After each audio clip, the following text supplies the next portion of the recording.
It's Katie Bean here. I hope when you look back on life, you have no regrets because everything that you've done, good, bad, or indifferent, has led you to who you are today. And because you only go once.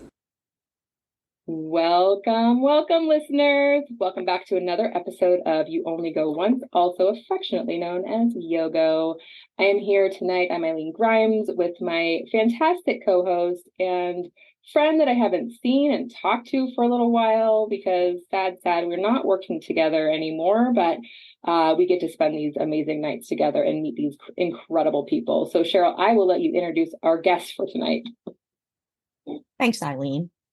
Katie Bean is the author of Fragile Thoughts, a healing memoir, which is written as both a personal narrative and practical guide on healing. She's an educator and spends her 9 to 5 talking with college students about how to live healthy and happy lives, and spends the rest of her time trying to listen to her own advice. She loves being outdoors, is a yoga student and teacher, and an avid writer and reader. She also runs learning circles, which are book clubs with a self-study twist. She lives with her husband, John, and dog Charlie in Phoenixville. Katie Bean, welcome. Hi, thank you so much for having me. I'm very excited to be here. So excited to have you here. So, Katie, we wanted to talk to you a little bit about you, what your life goals are, how you're living this life right now.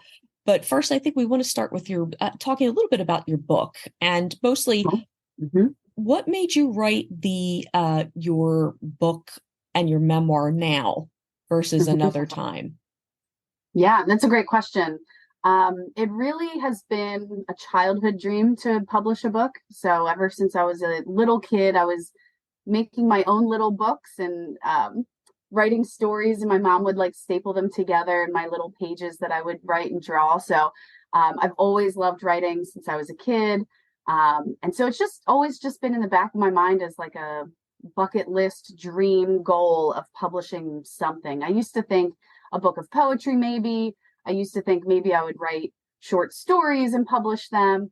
But it actually, turned into being my memoir that I ended up publishing. And why I chose that was really my own healing journey over the past many years has been powerful, life-changing.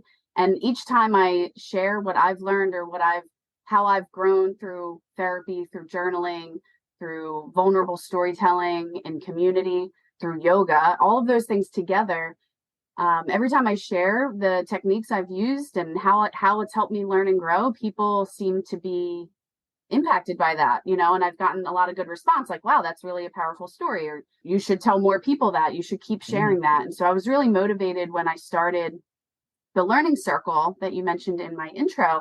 I started that during COVID, that book club. And during that book club, it was just, it was amazing. It was like group therapy, really. Yeah. More group therapy, less book club.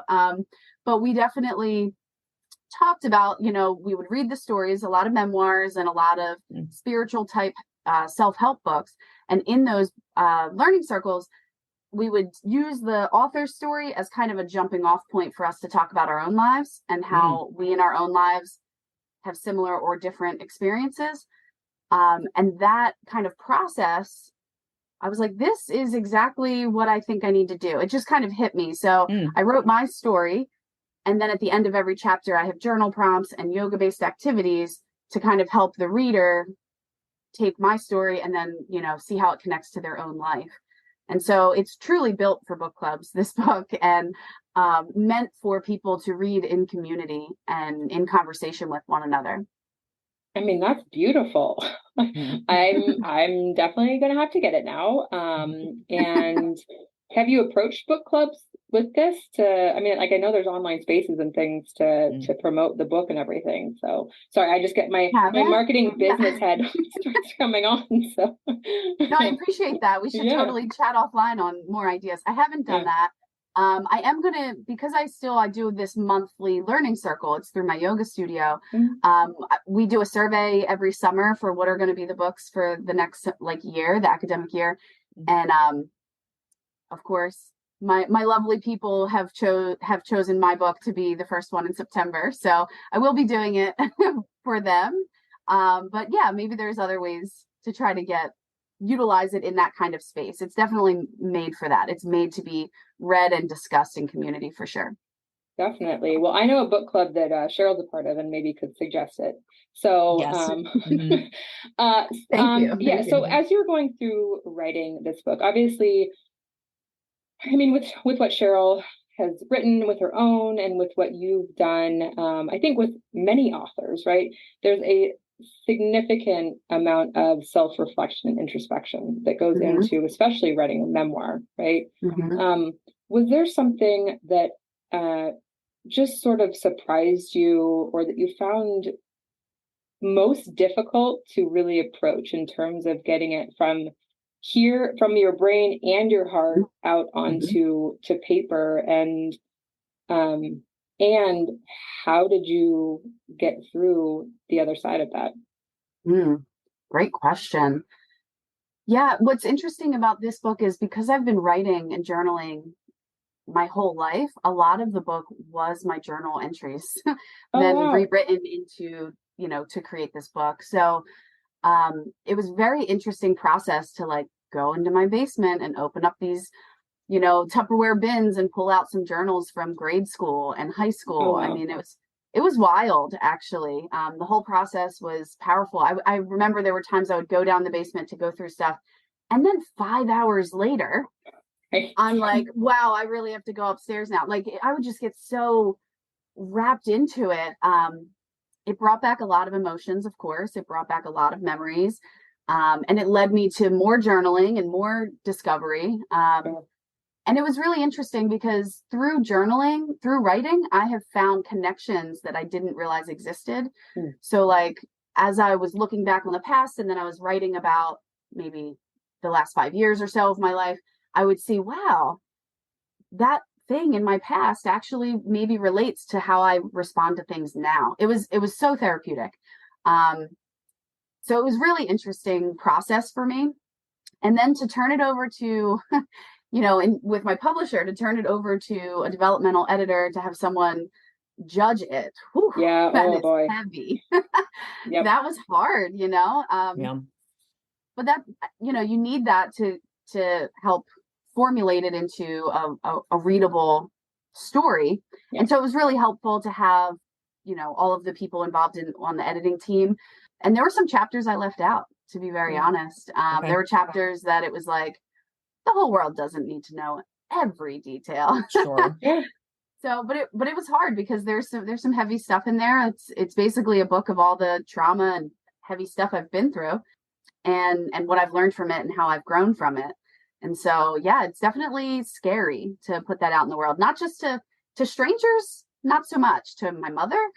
A little more scary, a little more scary to the people who were involved in the stories that are in the book, and to my boss, to my, my colleagues, like, oh, you're going to read about a lot of things. So that's been a little scary, but I've only received positive feedback so far. So that's been nice. That's fantastic. When did it come out? It came out in mid-May. Okay. Got it. That's amazing. Yeah, it's the vulnerability piece of becoming a published author in whatever way, shape, or form that exists, whether it's in a book, whether it's blogging out to the world, or some article that you wrote for a newspaper, whatever it is, the vulnerability that you have to allow for that to enter the world is incredible. And I mean, was that something you found sort of through this process? Like, for me, I wasn't ready at a point in my life to be able to put something like that out into the world. It was through a lot of the work that I've been doing, and I'm still doing, like, let's be real. Right, of course. Me too. Would you say if you had released it 5 years ago, would it have been something that you would have been able to do? Yeah, definitely not. I think it was birthed when it was ready. Yeah, right. I think it was all just very serendipitous, everything that happened that led to it. There was a lot of synchronicities that were just falling into place I think it was meant to happen when it was meant to happen. That's also a part of my faith. I believe that wholeheartedly. So I think that was a part of it. It kind of rolled into, it just happened. I mean, and the vulnerability piece of it, you know, I was nervous, of course, about the stories themselves, about the actual experience. Sure. I was also nervous that maybe people would think it's not well written. Like it's not a good piece of work. That was another fear. So it's like two types of vulnerabilities there. You know, is it any good on top of, wow, these are heavy stories? And there's many levels of fear, right? There's all kinds of failure that you're afraid of as you know, as you dig down into that. But the vulnerability itself is what has helped me heal from so many of the things I've been through. Yeah. When you can share something with someone and they can, whether they can relate or whether they can empathize, you know, that's powerful. And when you can unveil yourself to others, that's really huge. So the vulnerability itself had been happening for a while in my own journey. And this was just a natural extension of that. I can attest to how well written it is, because it is a phenomenal book. And I will say, I'm also grateful that the yoga exercise that you put in there are some things that you could potentially do from your chair or standing up. And I used to call yoga classes falls down a lot, because that's exactly what I did. I have no skill set in the grace department at all. So I found these very, very soothing at the end, because some of the chapters that you have are very heady. So you've talked a little bit about vulnerability. And I will say one of my favorite chapters is the one where you talk about imposter syndrome and that vulnerability and naming your inner voice. And her voice is Tiffany. And that just made me cackle, right? Because you never think to name your, you know, often people will tell you name your fear. And that's like half, you know, that's part of the battle of naming your fear and then, you know, facing it head on. And I had never thought to name like the inner voice, the one of self-doubt and the hesitation and all of that, give it a name. That was one of my favorite chapters, because your journaling also talked about like, how do you deal with imposter syndrome? Have you given, like, try to give your inner voice a name, and what would you tell that inner voice? So I guess Cheryl, just real quick then, did you then take that advice? Yeah, I did. I totally what's the name? Yeah, it is, because I had like 3 names rolling around in my head. No, I love this. I'm sorry, I'm just so curious. Yeah, so I love it. Yeah, what did I name her? I named her Lottie. I think that was the name that I gave her. Even though it's a very sweet name, I think that there was like, you know, Lottie could be tough as nails. So, you know, I gave her that name, like you're a Lottie in my head right now. So no offense to any of the Charlottes or the Lotties out there. It's just, that's the name that I came up with. And I thought, all right, you know, you're a Lottie right now. Calm down. Like, let me get this done. Eileen, what would you name your inner voice? Oh my gosh. I mean, I haven't had time to think about this. You just popped it on me. I did. I popped that one on you. Yes. I mean, I'll be honest, I had an immediate reaction to it, and it was Bertha. And I don't really totally, it seems very overbearing and like wants you to be on the right track and like stick and stay in the like safe zone of stuff. So yeah, I'm just gonna have to go with it. That was my first reaction. Probably the most right one. Yeah. I love it. Bertha was the name of my first car. Love it. Yeah, she was old and not very reliable. Great. So, it's awesome. I can't rely on mine, so you know that makes total sense. Makes sense. Yeah. And no offense to anyone named Tiffany, right? That has nothing to do with it. No. That technique was, you know, from my therapist from years ago, and it really proved helpful. There's a great book called Chatter by Ethan Kross. And Chatter talks a lot about the mind stuff, right? Just like the inner voice and inner critic.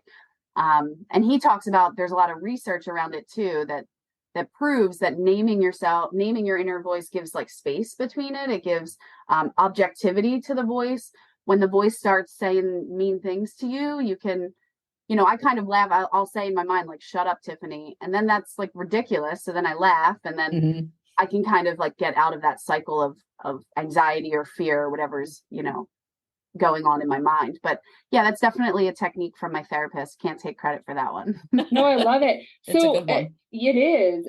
So you also teach yoga. Is this, you're a yoga instructor? So I'm curious because I remember I also took yoga, and we'll just leave it at that. But I did for a little while, and I know one of the things that I struggled with, especially then, because I did it in my early 20s, and it was that inner voice, right? And when you're in Shavasana and it's like, I have to do this and this and this, and these things are popping into your head, and it's just doesn't stop, and your inner voice keeps going. Have you ever brought that concept then into the practice to have those conversations with whoever you're working with?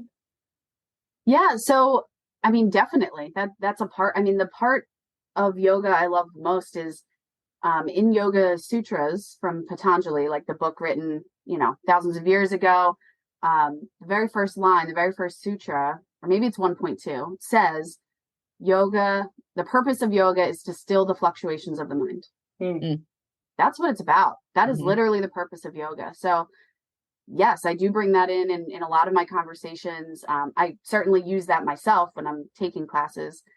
That's what it's for. That's the whole purpose. It's definitely not so that we can make pretzels with our bodies. It's definitely not so that we can be flexible.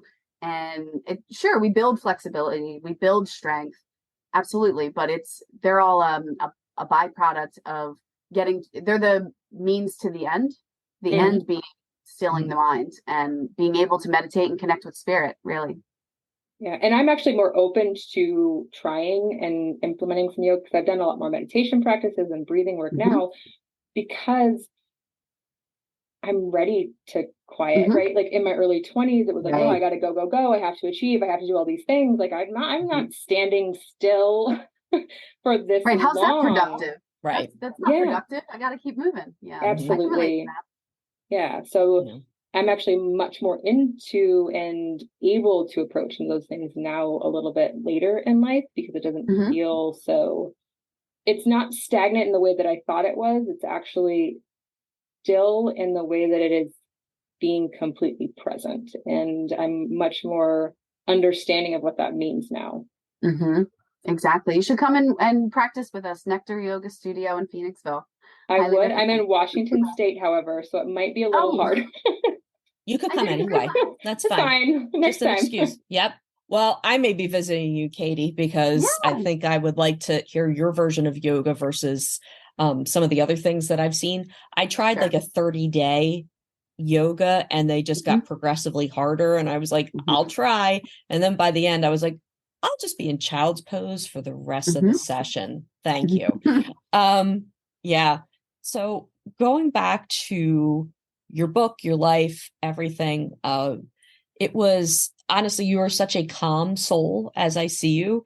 Reading some of the book, though, I was really kind of surprised at some of the stuff of some of the stories that were in there, including some impulsive things that you did. So if you had to list, or you had to name the one impulsive thing that you've done, what was it and what did you learn from it? I was going to talk about my impulsivity of like getting my first tattoo. That is actually the one that I was focusing on in my head. So, oh, that's so funny. Yes, that was the one that I was thinking of, because Eileen's got tattoos. I am tattoo free. Maybe we'll get there eventually with one, maybe a tiny dot or something. But yeah, that was actually the story that I was thinking of, because that one made me just absolutely crack up. So would you mind sharing that story? Because that one is like one of my favorites from the book. And how old were you? Talk about all that stuff. So so one of the most impulsive things was definitely getting a tattoo right when I turned 18, and not thinking it through at all, just thinking it would be fun, thinking it would be funny. And I decided to get my initials KB in green and black leopard print on my ass cheek. And I had to get it there because I couldn't let my parents see it, of course. Because I was 18 and they were like, you better not ever get a tattoo. That, like, I knew that was their values. They taught me that, and I couldn't let them see it. So it's still not visible like in a bikini, right? Like it's right on the cheek. And it was a pretty stupid choice. It was definitely not, it was not well thought out. I thought it would be funny. And, the truth is I have a lot of tattoos now. I have 5. Mm-hmm. I'm about to get my 6th. And I love tattoos. I think they're great. But every tattoo since has been very thought out. I've thought for a long time, maybe even a full year, about what I want and the placement. And then after a year, if I still want it, I think for about another year. And then if I still want it, maybe I'll start setting up, finding the person I want to do it and designing it, which might take another year. So all my other tattoos have taken years. And that one took about 25 minutes for us all to say, yeah, that's a great idea. Let's go. There's a place down the street. And we all just I had 7 friends with me. And of course, I'm sitting over the seat with my pants down because they had to get to it. And everyone's taking pictures of my bare ass. It was just hilarious. So it was funny at the time. Mm-hmm. And I can still laugh at it now, but definitely impulsive. Sure. Can you talk about the one that's on the back of your neck? Because that one has meaning, right? Yeah. All the rest have a lot of meaning. The one on the back of my neck is the Om symbol. In Sanskrit, the Om from yoga and from the symbol in Sanskrit, and it has a lot of traditional meaning. I really like it being on the back of my neck because I can't see it, which to me symbolizes how I understand God, right? Always there, but I can't really see it. And Om represents, if you ask different yogis and even different scholars what Om means, you're going to get a few different variations. But Om is the sound of peace. Om is the sound, the vibration in which God manifested all things. Om has a lot of deeper meaning within the structure of the symbol itself. There's 3 parts of the bottom, which are, let's say, there's a bunch of them: waking, dreamless sleep, and sleep. And then there's this. I'm making hand gestures and no one can see me, on the radio. But there's an arch, the veil of consciousness that kind of separates those states, and then the dot at the top is representing God. So there's a lot of, there's whole books on Om and what it means, but that's a really brief version of how I understand it. Yeah, I was reading somewhere recently, because in my day job, we're talking about mantras and different things along those lines, and so how they work scientifically. What is it about them that actually work? And so obviously Om is one of the really big ones, and they were talking about the 3 different letters or the sounds, right, that come with that, and those are the only 3 that you can make without your tongue. They're the 3 that are the essential sounds that a human can make. And so I found that fascinating. Also, just kind of digging in and learning a little bit more, but that's the universal thing that all humans, no matter what, can make. And I just that was fascinating. On a second related piece of that, how much did it hurt? Because I've been thinking about getting one on my spine.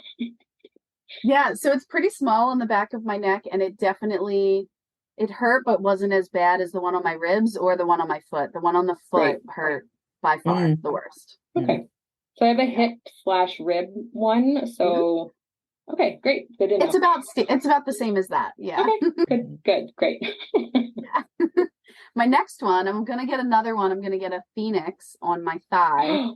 I'm really excited for that. It's going to be the only one that's really bright and colorful, red, orange, yellow. I'm going to have some teal in there.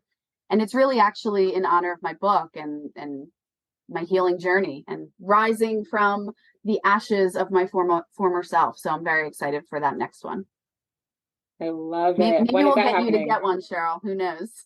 Yeah. It won't. It's not going to happen. Trust me. Yeah, mine will be teensy tiny, like I said, if it ever happens. So, but I love that. And it was funny because because Eileen resonates very much with the Phoenix. So I always thought that the 2 of you would get along really well. So I'm glad the 3 of us kind of got together for this. I want to go back to Tiffany for a little bit, and then we'll move on to other things. But one of the things that I'm always fascinated by is the shoulda, woulda, coulda. And it's not so much a regret, but it's if you could travel back in time and talk to your younger self, like what advice would you give to her, and what would you be sassing Tiffany about at that time? Yeah, I would probably, if I could tell my younger self some advice, I would say get into therapy sooner. So that you could identify Tiffany as not yourself, as knowing that that is not you. I used to really identify with that voice in the head, and now I see the difference. I understand that voice is not my true self. I would definitely say start therapy now, start yoga right now. I would definitely say stop drinking and doing drugs sooner, right? I live a sober lifestyle now, and that's been many years, but I could have certainly done that sooner. Yeah, it's kind of funny. It's like all the where I am now, though, is like a beautiful place, and I don't think I'd be where I am now if I took away all those pieces of my past. So, it's almost like I had to have Tiffany be loud in my head for so long, and I had to deal with all the circumstances that surrounded drugs and alcohol in my life. And all of that stuff got me to this place, where I needed healing, but then that created the healing process, which got me here. And I love where I am now, and I wouldn't trade that for anything. So yeah, I guess the only advice would be more present. Be more present. Yeah, it's interesting. I just today heard this, so it resonates from what you're talking about. Someone said, Simon Bowen, some fantastic work, but one of the things he has said is that life in your past can either be wins, losses, or lessons. And the difference between lessons and losses is how you view them. And so I just was like, yep. Yeah, I'm so on board with that. Everything is a lesson, and that's really what the whole book is about. Every lesson that I took from every circumstance.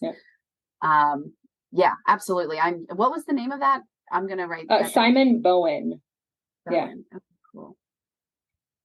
Yeah, you're right, Cheryl. Me and Eileen definitely have a lot of things in common. You sure a lot do. of interest. Thank you. You sure do. You sure do. Yeah, again, when I read your book, I was like, my goodness, I felt like, you and Eileen could connect on a few things, especially Eileen is my friend who is the question asker. So I loved that. And she's, and I don't mean to talk about you in third person, Eileen, but like I'm not here. It's fine. Yeah, like just, yeah. Lottie enough. Yeah, it's, I love the questions in the book. You wrote in such a way that it was almost like there were cliffhangers to get you to the next section. Oh, I love that. I was like, the hooks on the book were phenomenal. I mean, there was a moment where I was like, and then what happened? I'm like, you have to focus that this is a person's real life story, and this is not fiction. This is not a cliffhanger, but this is somebody's real life story, and these real things happen to you. And you had a lot of life thrown at you at a young age, for sure. Right? What would you consider your happy place now? Is there a place that you like to travel to? Do you have a favorite destination place that you find your inner child, your inner happy? Like, what does that kind of look like? Yeah, that's a great question. I love that question. And there's a few places that jump to my mind immediately. When you first started asking the question, my mind went to my yoga mat, wherever that is. And just being in that place of connection with myself and presence, again, wherever that is, but on my yoga mat. But then, when you said like, happy place, it made me think of this meditation that I did once that I actually put in the book, where it's like an insight meditation where you visualize going up into the clouds and then coming back down, and you get to decide where to land. And in the meditation, the first time I was taught that meditation, where I decided to land that first time was actually on Bridge Street in Phoenixville with my husband and my dog.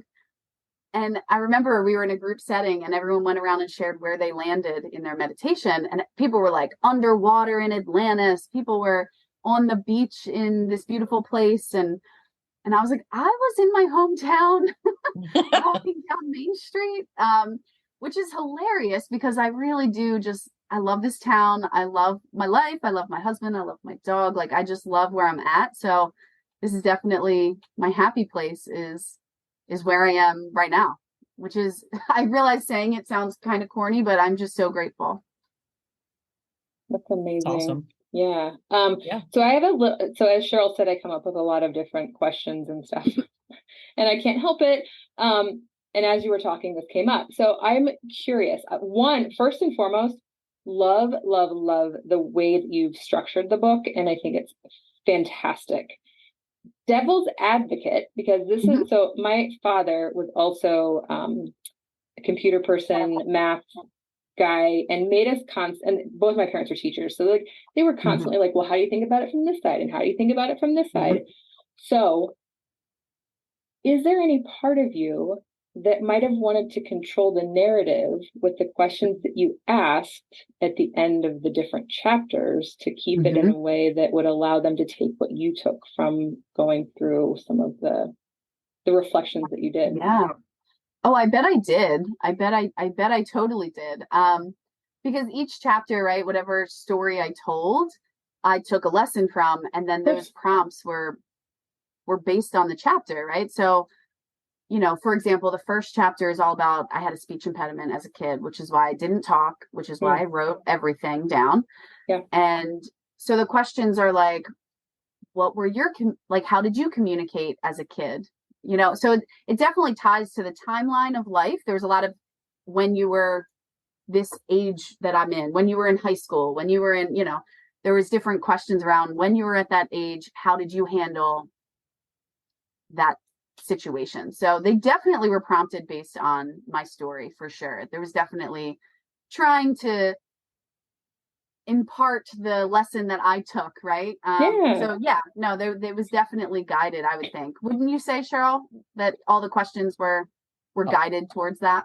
Oh, sure. Like you definitely, you know, I viewed each one of your sections of your book as almost like a parable with a cliffhanger.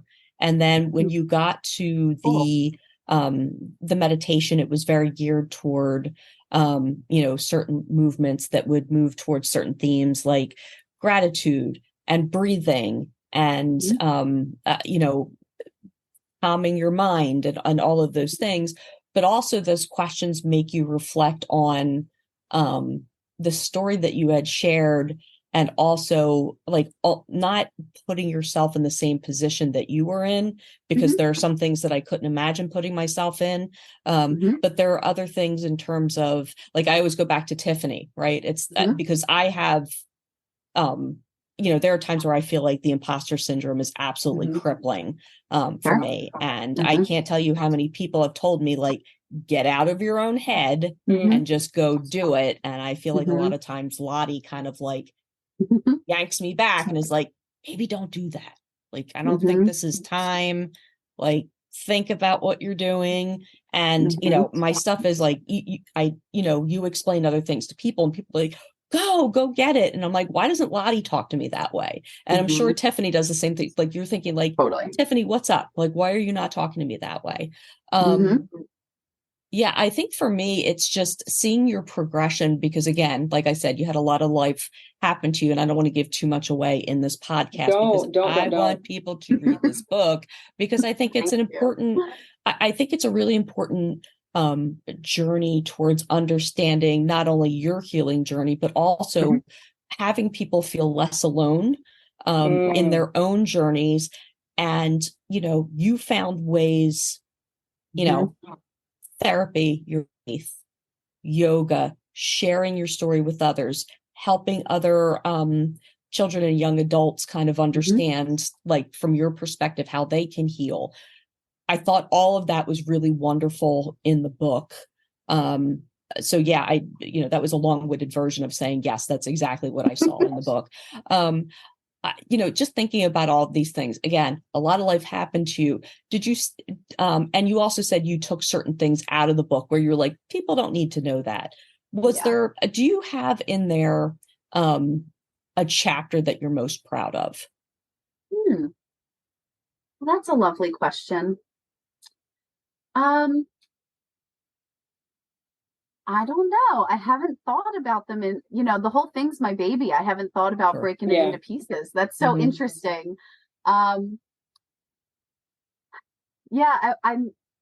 maybe just the last chapter, perhaps, because that's where I am right now in my life. I mean, it's really funny. Ending it was hard because it's like, and here I am today. Like it was, how do you end the book when, it's a memoir and you're still living your life and I just turned 40, It was just very, that was actually the toughest part.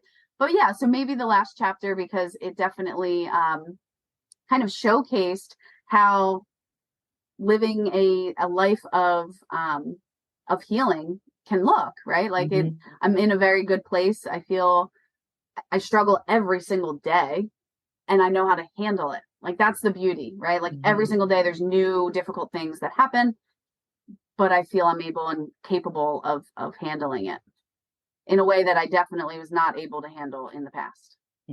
Well, and what a great, I don't know, so often in especially Western cultures with the Hollywood endings and different stuff, right? People are either good or bad. Like that's how we hear it. We hear it in the news where this person is a horrid, tragic story of whatever, and there's no redemption. There's no ability to truly be human in that. And it sounds like from just the dichotomy of past to present, right? Just the growth and the change that can happen over the course of a lifetime, and you still have more to go, right? Oh yeah.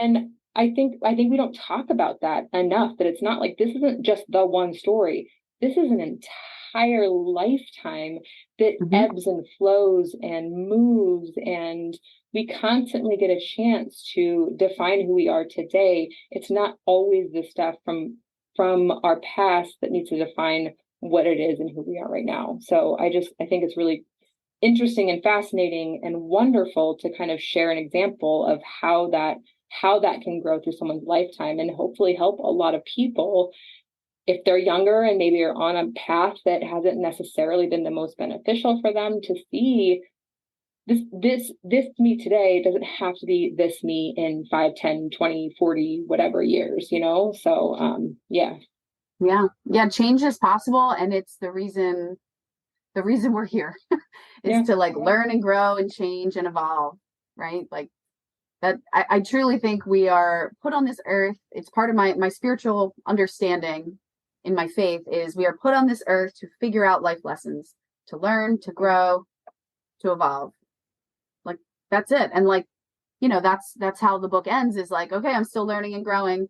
See you later. This is where I'm at now. It doesn't end that abruptly, but that's the idea. Right. But yeah, it's definitely it's so interesting to think about. Someone said recently, like, you have a legacy now, like you could die tomorrow and people still know your life story. And I was like, well, that's a morbid way to think about it, but right. but yeah, I guess that's true. So yeah, no matter when I may go, I have these stories that hopefully can help people. Yeah. Maybe even after I'm no longer there to share my stories in community, that hope maybe the larger community can still, not like that makes it sound like an ego. That's not what I'm trying to say. No, not at all. Like, continuing the lessons and the learning, because that's what it's all about. It is. It absolutely is. And I don't know that, as a young kid, you're just, no, my parents aren't right. Nobody older knows anything. And then you're like, totally. Shit. Yep. If only I had. And some of that is you have to go through it yourself. However, like Cheryl was saying, the not feeling so alone in that is incredible. And I think for me, that's why whatever type of art form it is that you have, whether it's music or written prose or, painting or whatever, there is an element of the human in me is now being shared with the human in you. And it's so incredible to be able to have that out there, to connect with someone else so they don't feel so alone. There's always going to be something that speaks to them in a way that not anything else might have. And the fact that you were able to get that out is going to touch other people in a way that they needed to hear it. That was beautifully said. Eileen, thank you. I wrote it down. Just kidding. But it's true. I mean, Cheryl knows, and the audience probably knows to so much extent now, but like my mom's a musician and stuff. And so it was always like art is incredibly important in life. And I feel that, if I'm down and I really need to listen to some music that's going to help allow me to even feel the sadness, right? Not necessarily get me out of it, but just to feel that sadness, to know that someone else can really understand what is going on at this moment with me is, there's just no way to describe that. And art is the way to do that. So, yeah. Absolutely. Yeah, it's interesting. I know when I'm down, I like to go to a bookstore. Like that's, and we happen to have a major chain near us. And my husband had to go pick up a CD, and I went there and I said, "Cool, I'll go get a book." So anyway, I purchased 5. That sounds right. So I came home and eerily devoured one of the poetry books that I had purchased when I had a small break during lunch. So yeah, I agree with you. I think there's something important about, we just had this conversation with Eileen's publisher actually a while ago, because she had posited to us, do you like audiobooks or physical books better? I'm a fan of both, but I definitely prefer the physical book, and mostly because folks that know here, I have a little free library, and it gives me great joy when I see kids come by and they grab a book, because that's something, it's almost like a gift given, right? And I feel that's the way your book is it's a gift given. Memoirs, somebody had given us a quote a while ago, and I'm going to bungle the quote. It's about something about memoirs are a way to see ourselves. And I feel like that, again, I couldn't relate to all of your story, but I could relate certainly to certain facets of it. And it was lovely to feel not alone in that moment, and also feel all those things that sometimes that gets lost in the workday, like empathy and hope and kindness. And I wanted to personally say I am grateful that your book is out, because I think that people will get a lot of that from you. Thank you so much, Cheryl.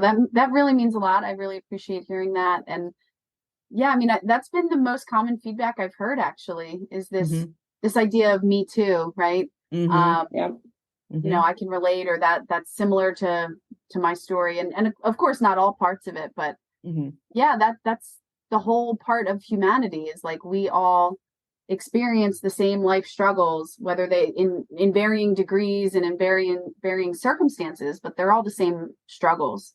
Sure. It's fear in all the forms. In all the forms. So yeah, thank you for sharing that. I appreciate it. You're welcome. And I'm not that I wasn't gonna have the book. I want it now. How can I order it to make sure that I have it signed? Yeah, so if you want it signed, you can just tell me your address and I'll send you a copy. We can make that happen. But yeah, it's on Amazon, and it's on barnesandnoble.com, and then it's also, well, you're not local. I was going to say it's in a few local bookstores, but I did go into the local bookstores and I signed all the copies that were in there. That's so awesome. That was super fun. So yeah, but if I can send you a copy for sure. We'll see. I'll make sure to order it in some of our local bookstores here also, so that they can see it and have it come through. So I know that helps. Oh, of course. Absolutely. Yeah. So I know we're getting close to the hour, and Cheryl, this happens more often than not, that we're like, we could probably keep talking for another few hours, if I'm being honest. Yes. And we're trying to be conscientious of other people's time. So with that being said, when I get to our sort of last infamous question, is this is happening. So for us, right, it is this feeling of something that we get, that we know is on our hearts, that we won't feel is, filled until we've able to complete it or to do it. This podcast came because of those three words. Many other examples, but it's not necessarily a bucket list type of thing, but it's a call to action and call to our heart and our purpose. So, do you have anything that you feel that this is happening is applicable to? Are there more books? Is there anything else kind of coming out next, or things that you're focusing on that, this is happening? Great question. There are no more books inside of my soul. I will say that. And that, you just know it. Mm-hmm. Nope. That was it. That was all I had. That was everything. But no, two things actually come to mind. One is I do want to continue with these learning circles that I've been doing and trying to reach more people with them. I think gathering in community and being able to just share what's on your heart is so powerful. And, whether we use my own book or whether we use other books, I still want to keep reading a million other books because that's what I love to do. So I want to be able to talk about what we can learn and take from those other people's stories. So yeah, the learning circles I want to do more of. I've been doing them once a month for like a fall semester and a spring semester. But I think I can, add in others and try to reach more people that way. But the other thing that came to mind is actually work related. So I work at a local college. And I'm really excited that I just got a promotion, and yay, congrats. Thank you. And they're allowing me to hire someone else to work alongside me. And I'm really excited to see the growth there and to be able to work with someone and mentor, a new professional. And really trying to make some big changes at work. As in the intro, it said I work with young people around alcohol and other drugs and health and wellness. I really try to be, an advocate for healthy living and healthy lifestyles. And it's really important for young people to try to find some of these coping skills as early as possible, right? And so I'm really excited to see what work we can do with systematic change.